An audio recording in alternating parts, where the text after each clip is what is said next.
ಓ, ನೀವು ಬಂದ್ರೆ ಪೂಜೆಗೆ? ನಾನೇ ನಡೆಸ್ತಿರೋದು ಈ ಪೂಜೆನ. ಮತ್ತು ಜಾಜಿ? ಅವಳಿಗೆ ನಾನೇ ದಾರಿ ತೋರಿಸ್ತಿದ್ದೀನಿ, ಆದರೆ ನೀನು ದಾರಿ ತಪ್ಪಿದ್ಯಾ. ನಾನೆಲ್ಲಿ ದಾರಿ ತಪ್ಪಿದ್ದೀನಿ? ಸರಿಯಾಗಿ ನಡ್ಕೊ ಬಂದಿದ್ದೀನಿ. 3 ದಿನದಿಂದ ಹೇಳ್ತಿದ್ಲು, ನನಗೆ ಬರೋದಕ್ಕೆ ಮನಸ್ಸಿರಲಿಲ್ಲ. ನಾ ಬಂದಾಗಲ್ಲ ಸುಂದ್ರಿಗೆ ಏನೋ ಒಂದು ತೊಂದರೆ ಆಗ್ತಿತ್ತು. ಅವತ್ತು ಸುಂದರಿ ವಿನ ನಾನು ಬದುಕಕ್ಕೆ ಸಾಧ್ಯ ಇಲ್ಲ ಅಂತ ನೇಣು ಹಾಕೊಳಕ್ಕೆ ಹೊರಟಿದ್ದೆ. ಇವತ್ತು ಸುಂದ್ರಿನ ಮರೆತು ಹಾಯಾಗಿದ್ಯಾ? ನಿಮಗೆ ಗೊತ್ತಿಲ್ಲ, ಅಮ್ಮನವರು ಸುಂದ್ರಿ ಜೀವನ ಜಾಜೊಳಗೆ ತುಂಬಿಸಿ ವಾಪಸ್ ಕೊಟ್ಟಿದ್ದಾರೆ. ಆದರೆ ಈಗ ಸುಂದರಿ ಇಲ್ವಲ್ಲ. ನಿನ್ನ ಗೆಳತಿ ಸುಂದರಿ ಹೇಗೆ ಸತ್ಲು, ಯಾರು ಕೊಂದರು, ಅವಳಿಗಾಗಿದ್ದ ಅನ್ಯಾಯಕ್ಕೆ ನ್ಯಾಯ ಕೊಡಿಸ್ಬೇಕು ಅಂತ ನಿನಗೆ ಅನ್ನಿಸ್ಲಿಲ್ವಾ? ಚೆನ್ನಾಗಿ ಹೇಳಿದ್ರಿ. ಯಾರು ಕೊಂದ್ರು ಅಂತಲೇ ಗೊತ್ತಿಲ್ಲ ನನಗೆ. ಯಾರ ಹತ್ರ ಹೋಗಿ ನ್ಯಾಯ ಕೇಳಲಿ? ನೀನು ಪ್ರಯತ್ನ ಮಾಡಿದ್ಯಾ? ನಿನ್ನಂಥವನ ಜೊತೆ ಸ್ನೇಹ ಮಾಡಿದ್ದಕ್ಕೆ ಸುಂದರಿ ಅಸಹ್ಯ ಪಟ್ಕೊಂಡಿರ್ತಾಳೆ. ಅಯ್ಯೋ, ಏನೇನೋ ಹೇಳ್ತಿದ್ದಾರಲ್ಲ, ನಾನೇನು ಮಾಡ್ಬೇಕೀಗ? ನೆನಪಿಸ್ಕೊ, ಹೇಗಾಯ್ತು ಸುಂದರಿ ಸಾವು ಅಂತ. ಅವತ್ತು ನಾನು ಶೇಖರಣ್ಣ ಎಲ್ಲ ಹೋಗಿ ನೋಡಿದಾಗ ಸುಂದ್ರಿನ ಯಾರೋ ಕೊಚ್ಚಿ ಹಾಕಿದ್ರು. ರುಂಡ ಮುಂಡೆಲ್ಲ ಬೇರೆ ಆಗಿತ್ತು. ಯಾರೋ ಸುಂದ್ರಿನ ಬಲಿ ಕೊಟ್ಟಿದ್ದಾರೆ ಅಂತ ಎಲ್ಲರೂ ತೀರ್ಮಾನ ಮಾಡಿದ್ರು. ಅದಕ್ಕೂ ಮುಂಚೆ ಏನು ನೆನಪಿಲ್ಲ ನನಗೆ. ಒಂದು ಕ್ಷಣ ಕಣ್ಮುಚ್ಕೊಂಡು ಯೋಚನೆ ಮಾಡು.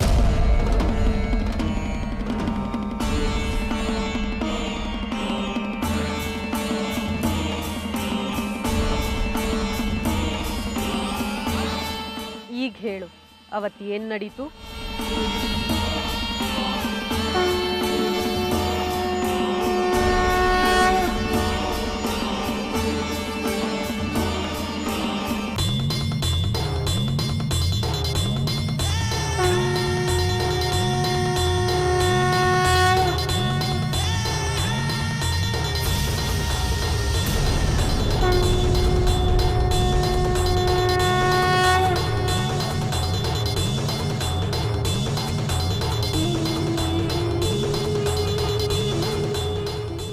ಹೇಳು ಬಂಗಾರಿ, ಏನಾಯ್ತು ಅವತ್ತು?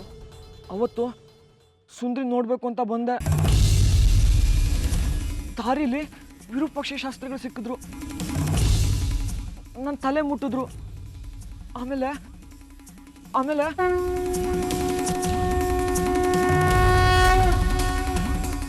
ಅದಾದ್ಮೇಲೆ ನೆನಪಾಗ್ತಿಲ್ಲ ನನಗೆ.